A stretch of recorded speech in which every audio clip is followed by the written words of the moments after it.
እኔ ያለኝ መልእክት የሚዲያ ሰዎች በተቻለ መጠን ስራ ሲሰሩ አራት ፒዎች ታሳቢ ያርጉ።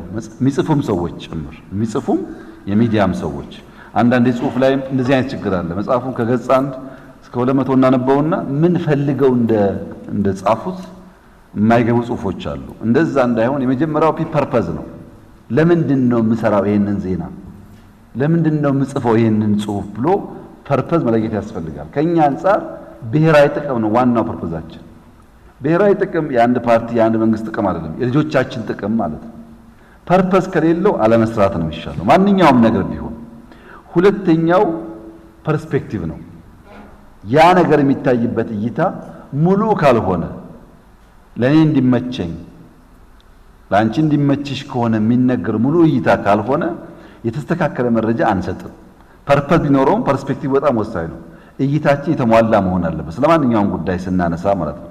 እይታ የተሟላ ካልሆነ ለኦዲየንሳችን ያልተስተካከለ መረጃ የምናስተላልፈው። ሶስተኛው ፕሮፌሽናሊዝም ነው።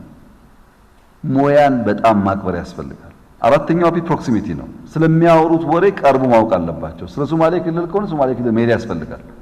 ምን አይነት የአየር ጠባይ አለ፣ አቲቲዩዱ ምን ይመስላል፣ ውሃ አለ ወይስ የለም፣ እርሻ አለ ወይስ የለም። በአካል ፕሮክሲሚቲ ከሌለ የማህበረሰቡን ባህል፣ ስነ ምግባር፣ እሳቤ የማንገነዘብ ከሆነ የምንናገረው ነገር ሲንክ ያደርግ አይገባም። እና የሚዲያ ሰዎች አራቱ ፒ ላይ መንተራስ አለባቸው።